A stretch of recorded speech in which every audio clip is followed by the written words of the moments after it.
Bref, si t'as des chaussures qui font aussi marionnette, les gosses sont cruels, hein, y a aucun suspense, c'est toi qui vas être le Jean Portmanov de la classe jusqu'à la Toussaint. Ah, ça marche. Bonjour à tous et bienvenue dans ce deuxième épisode du Labo de la Vanne. Je m'appelle Carlos Finroy, je suis humoriste et j'ai pour mission d'écrire un sketch tout neuf tous les 15 jours pour le Café Théâtre Le Conte Singe. Alors je vous emmène avec moi dans les coulisses de la création de Vannes.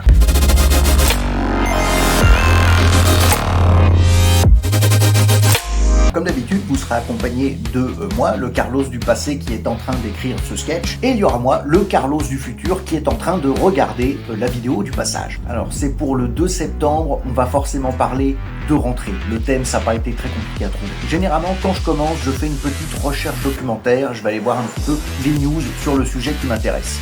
Donc visiblement, on a Pascal Praud qui se déchaîne. Il paraîtrait que les parents utilisent l'allocation de rentrée pour s'acheter des écrans plats. On va voir si c'est vrai. C'est complètement faux. Ça va faire 10 ans à peu près que non, en septembre, personne n'achète d'écran plat. Car je sais que je vais démarrer avec ça. Aujourd'hui, forcément, hein, on est le 2 septembre, donc j'avais envie de vous parler de la rentrée, exactement, voilà. C'est bon, vous avez fait vos courses, vous êtes allé acheter votre cahier, votre stylo 4 couleurs, votre écran plat, c'est... Eh ben, j'avais pas prévu que personne aurait la ref des écrans plats. Ça, c'est une vanne qui est très mal amenée. Il aurait fallu que j'écrive un truc du genre « Est-ce que vous avez vu à la télé Pascal Praud qui dit que... » etc. Là, je pars du principe que tout le monde a la ref et c'était pas le cas. Dès que vous faites de l'actu, replacez l'actu et ne balancez pas la vanne tout de suite. Une erreur de débutant. Du coup, les gens, ils achètent quoi avec la loc de rentrée? Des chaussures. En même temps, c'est normal, un gosse, c'est cruel. T'arrives avec des chaussures un peu nazes, à mon avis, tu te fais avoiner direct. Sauf que avoiner, c'est une expression de vieux et que ce n'est pas drôle en soi. Donc on va essayer de trouver une petite comparaison. Tu vas te faire avoiner, c'est toi qui vas être la victime. Qu'est-ce qu'on a comme grosse victime en ce moment? Jean Portmanov. Victime officielle du moment. Il faudrait que je décrive de façon un peu plus rigolote. Tu sais, quand t'as des chaussures pourries qui s'ouvrent comme ça, elles sont... Ah, quand t'as des godasses qui font aussi marionnette, c'est toi qui vas devenir le Jean Portmanov de la classe. Je pense que ça va être ça la vanne. Est-ce que je fais la marionnette, du coup, avec le... Non. Personnellement, j'adore les act-out. Ça se passe rarement bien, mais je fais quand même... Et je suis assez d'accord, hein, c'est vrai que quand t'as des godasses qui font aussi marionnette... Bonjour, je suis Précaritos, le meilleur ami des parents RSA. Vous voyez, ça par exemple, je vais l'enlever. Moi, en tout cas, ça me fait marrer. Bref, si t'as des chaussures qui font aussi marionnette, les gosses sont cruels, hein, y a aucun suspense, c'est toi qui vas être le Jean Portmanov de la classe jusqu'à la Toussaint. Ah, ça marche. Ça y est, c'est bon. Je tiens le sketch là, ça y est. Il faut... Alors que j'ai regardé aux États-Unis pour cette rentrée, les parents ils s'inquiètent d'un truc, c'est qu'il y a de plus en plus de school shooting, de fusillades dans les écoles. L'année dernière, il y en avait un peu plus de une par jour, tu vois. Ah oui, non, c'est énorme. Voilà, là j'ai pris le temps d'introduire parce que je savais pas si tout le monde avait les chiffres en tête. Enfin, c'est comme ça qu'il faut faire. Et là, du coup, les parents ils cherchent comment faire pour prémunir leurs gosses de ça. Et l'article le plus en vogue qu'ils mettent dans le cartable des gosses, c'est un flingue. Mais c'est le petit bonus de rentrée, car comme l'a dit Donald Trump en personne, si tout le monde il a une arme, il n'y aura plus de fusillade.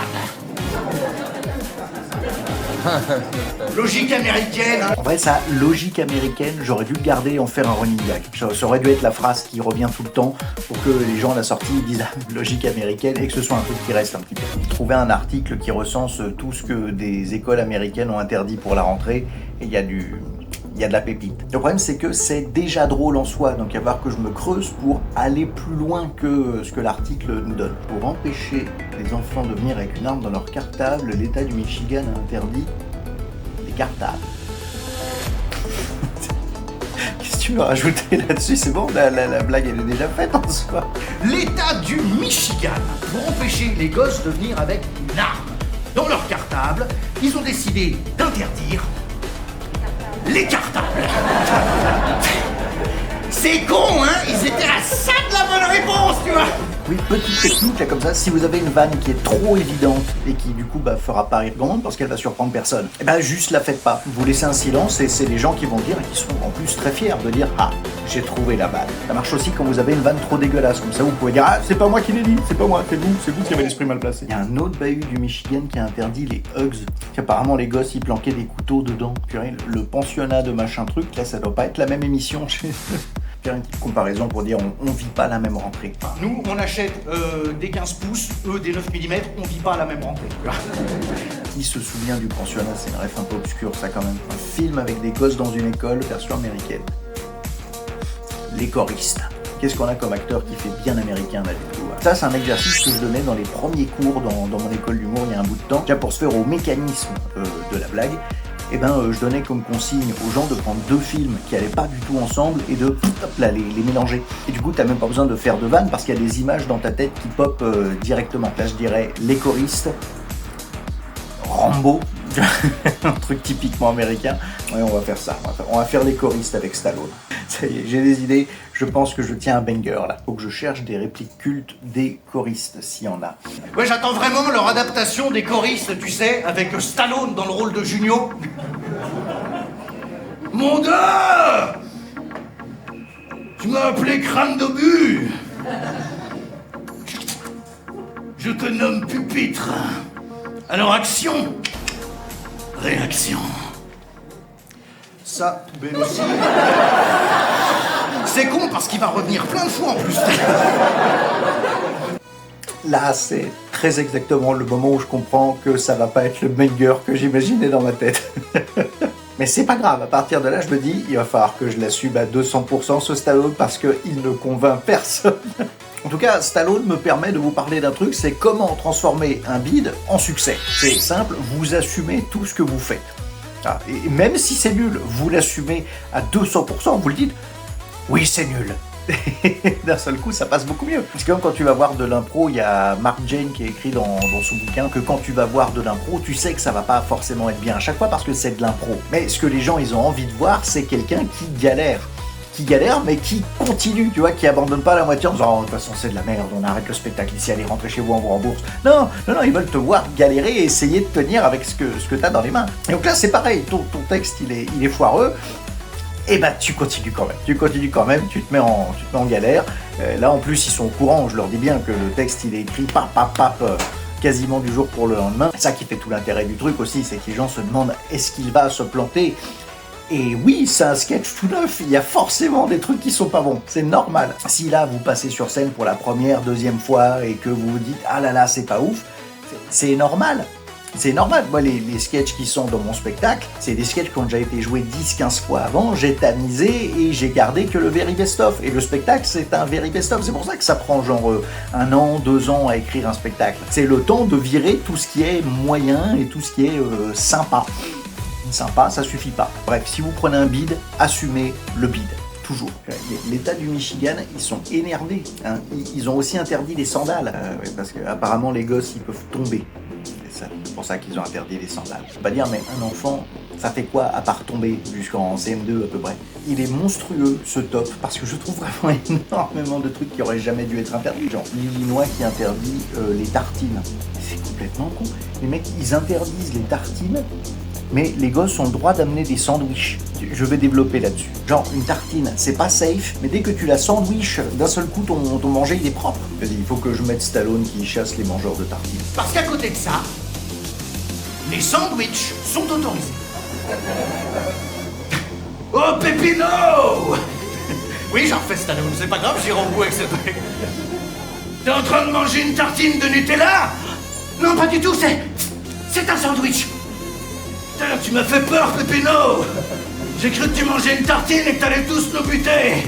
Mais ça, faut les tirer. Quand tu tiens un truc comme ça et que tu sens qu'il y a plein de situations qui seraient rigolotes, tire le truc jusqu'au bout, jusqu'à ce que tu n'aies plus d'idée. Si vraiment les sandwichs ça protège de toutes les bactéries, qu'est-ce qu'on peut en conclure? C'est une technique que j'ai appelée, tu prends la balle et tu cours. Enfin, tu pars d'un point de départ qui est nullissime, mais tu vas le plus loin possible avec. Et apparemment, le pain, c'est stérile.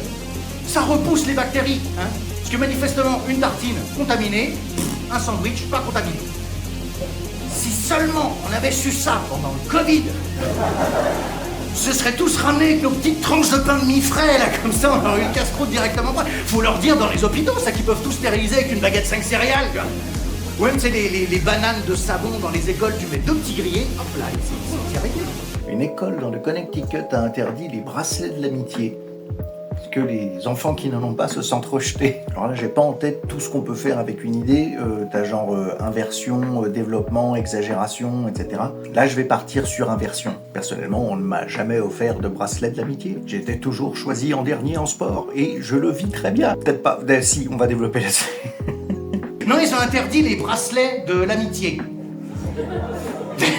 Parce qu'apparemment, le gosse, quand il en a pas, il se sent rejeté. Je suis désolé, mais je pense que c'est peut-être un peu de sa faute quand même à ce gamin s'il n'a pas de bracelet d'amitié. Peut-être que c'est à lui de se remettre en question à un moment quand même. Parce que c'est très con, hein, mais de mon temps, on n'avait pas de bracelet de l'amitié. Hein. Mais tu savais pertinemment, quand t'étais toujours choisi en dernier au handball, que t'étais pas la star du bahut. Hein. Et, breaking news, on n'en meurt pas. Non, tu finis juste par gagner ta vie en racontant tes traumas d'enfance à des inconnus et en déguisant le tout en discours comique. Voilà. À bien y réfléchir, moi ça allait même plus loin. C'est pas juste qu'on me choisissait en dernier dans les équipes de sport, c'est qu'on m'invitait même pas aux fêtes, aux anniversaires, aux trucs comme ça. J'ai quand même souvenir qu'il y a un copain en 3e qui a eu la bonté de m'inviter à une fête. Et ce qui s'est... Hop, alors là, j'interviens tout de suite. Ça, c'est une digression. C'est une digression qui pourrait être sympa si elle faisait un paragraphe à tout péter. Mais là, on est parti sur un autre thème. Et c'est simple, un sketch, un thème. On ne fait pas des doubles sketchs, des machins où on perd les gens et tout. Donc, c'est une histoire qui mérite d'être entendue. Je pense que je vous la raconterai à un moment. Mais... pas aujourd'hui, un sketch, un thème. Une école en Californie qui interdit les stylos rouges. C'est trop violent, apparemment. Alors, inversion, j'ai déjà fait, on va faire exagération. Allons plus loin, pourquoi n'interdire que le stylo rouge? Mais je pense qu'ils vont pas assez loin. Moi, je serais eux, j'interdirais carrément les corrections. Comment, Pépino? À l'usure, Stallone commence à prendre. 5 plus 3, ça fait 53. Bien joué, mon Pépi. Si t'iras loin, je te prédis une grande carrière en politique. On dirait les comptes de campagne de Sarkozy. Ça, c'est daté aussi, Sarkozy, hein?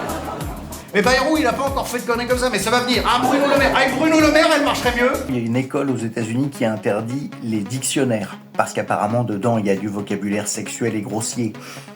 C'est un peu le principe. Oui. Il y a tous les mots dedans, c'est même le principe. Et franchement, ben, je sais pas, mais on l'a tous fait. Il y a un moment, tu te fais chier au CDI, tu vérifies que le gros Robert a fait caca, que la rousse a bien une vulve, etc. On l'a tous fait. Visiblement non. Pensais partager une expérience. Bon, donc là, je découvre en direct que c'est pas du tout une référence partagée. Là, ce sera à refaire, je jouerai vraiment là-dessus, en disant il y a un truc qu'on a tous fait, vraiment, vous l'avez fait, toi tu l'as fait, nous l'avons tous fait, et vraiment insister là-dessus et me retrouver tout seul à la fin et faire ah, pas vous. Ouais, j'aime beaucoup ce truc-là, petite case dédiée à Jérémy Perrin, qui était mon premier metteur en scène, qui est un professionnel, vraiment des... Pas vous. Des bides vraiment sur mesure où il va te donner une situation et il te dit ben oui on fait tout ça et il est le seul à le faire et il le fait tellement bien, voilà quoi. Gros poutou à gérer. Il y en a tellement que je voudrais mettre, genre il y a un bahut qui interdit les porte-clés parce que c'est trop dangereux, c'est con parce que c'est la même vanne que les sandales et je trouve ça plus drôle avec les sandales, donc on fait pas 2 fois la même vanne avec le même pattern. Il y a un collège qui a interdit les jeans slim parce que ça distrait trop les élèves. Ça, on va éviter de faire des blagues dessus parce que si on commence à sexualiser les collégiens, à mon avis, on va sur une pente qui n'est pas, qui n'est pas adéquate pour le tout public. Dans le Michigan, c'est vraiment des malades. Ils ont interdit les paillettes, parce que ça peut griffer les yeux. C'est la même vanne que la sandale, on peut pas le refaire. Ah, ils ont interdit les pogs, les billes, le loup touche-touche, parce que ça engendre trop de bagarres. Le plus simple, c'est d'interdire directement aux gosses de s'amuser, en fait. C'est ça le truc. C'est-à-dire, dès qu'il y a un jeu, il y a un gagnant et un perdant. Donc, il y en a forcément un qui est pas content. En même temps, vu le président qu'ils ont, c'est... Ah ah, tu as perdu, Donald! Non, moi j'ai gagné aussi! Bon, après 5 minutes à jouer avec l'idée, c'est trop long pour faire une vanne sur Donald Trump et d'expérience, la politique américaine. C'est pas le sujet le plus porteur. Et là, on arrive à mon gros morceau, le district de New York qui a transmis une liste de mots interdits pour les profs. Je peux pas tous les faire, il y a une liste incroyable. Dans la liste, il y a quand même dinosaures. Oui, parce qu'il y a des familles un petit peu bigotes qui n'y croient pas, et du coup, ça pourrait les offenser. Pareil, t'as pas le droit de dire anniversaire. C'est interdit parce qu'il y a des témoins de Jéhovah qui ne le font pas, et ça pourrait les offenser. Moi, ce qui me tue, c'est que t'as pas le droit non plus au mot pauvreté. Parce qu'il doit y avoir des parents de droite qui n'y croient pas, et que ça pourrait les offenser. Pas le droit de dire cancer, crime, catastrophe, divorce, sans-abri, maison avec piscine. Maison avec piscine, il va être dedans, c'est sûr. Tu n'as pas le droit à toute discussion sur le sport nécessitant des connaissances préalables.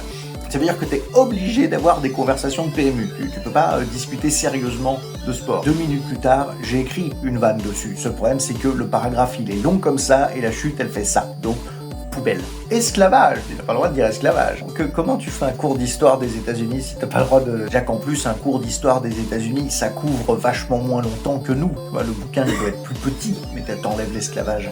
Ça, il faut que ça devienne une punchline, ça c'est obligé. T'enlèves l'esclavage, le bouquin d'histoire, c'est un feuillet, un prospectus, un flyer, une notice. Notice, c'est bien. Tu n'as pas le droit de dire crime, terrorisme, politique, chômage, rap, esclavage et maison avec piscine.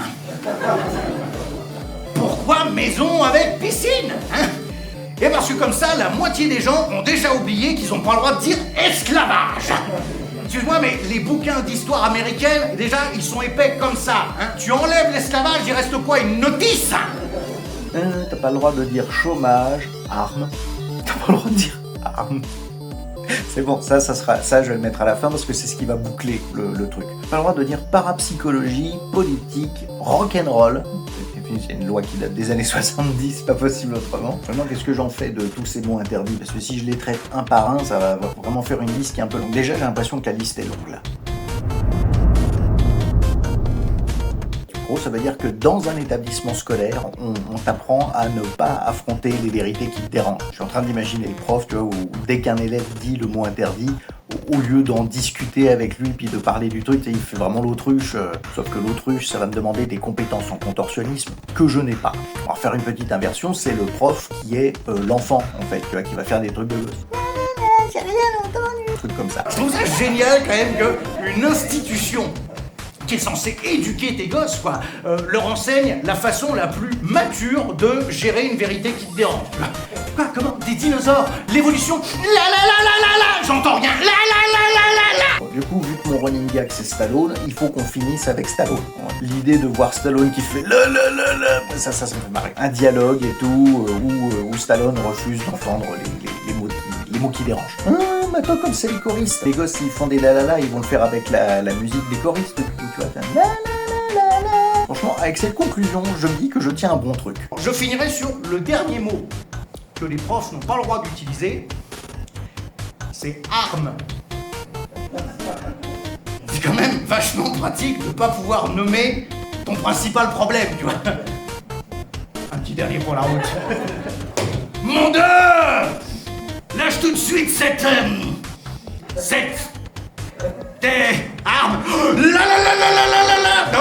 Non, écoute, relâche tout de suite ça, mon gars, tu vas finir en... Puis après, tu seras au... T'auras jamais de maison avec piscine. Oh, maître, vous savez dit le mot interdit. Et alors, qu'est-ce qu'on fait les enfants dans ce cas-là?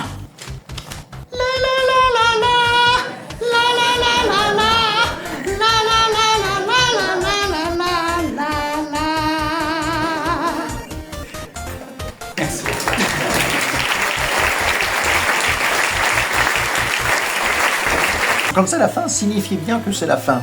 C'est cette petite seconde en trop avant de dire merci. Je crois qu'elle me pourrit complètement cet upload. Il me restait une phrase ou deux et j'étais en train de me dire non mais c'est une bonne fin. On va pas faire les 2 phrases qui restent. C'était quoi le machin? C'était oui, nanana. En France on n'a peut-être pas de pétrole, mais en attendant, c'est pas nous qui touchons le fond de l'étang. Et je me suis dit, on va arrêter avec les refs que personne n'a. Est-ce qu'il y a des gens qui se souviennent du nom du bahut des choristes? Et je me suis dit, top, on arrête là. Et j'aurais dû arrêter tout de suite. Et pas genre faire, est-ce que je la... C'est fini. Non, c'est fini. Du coup, ça donne un applause un peu moyen. Bon, et ben, c'est pas forcément le banger que j'avais imaginé. En tout cas, ça m'a donné très envie de rejouer mon spectacle où il y a que des vannes sûres qui ont été testées 60, 100 fois pour être un petit peu à l'aise, tu vois, parce que c'est bien sympa la mise en danger, mais j'ai quand même un ego à préserver, d'accord? Pour ceux qui veulent voir le very best-of avec que des bonnes vannes, c'est le 11 septembre au Pont-de-Singe à Arras et le 18 septembre à Dijon au Darcy Comédie. Alors ciao et on se donne rendez-vous dans 15 jours pour le prochain Labo des vannes.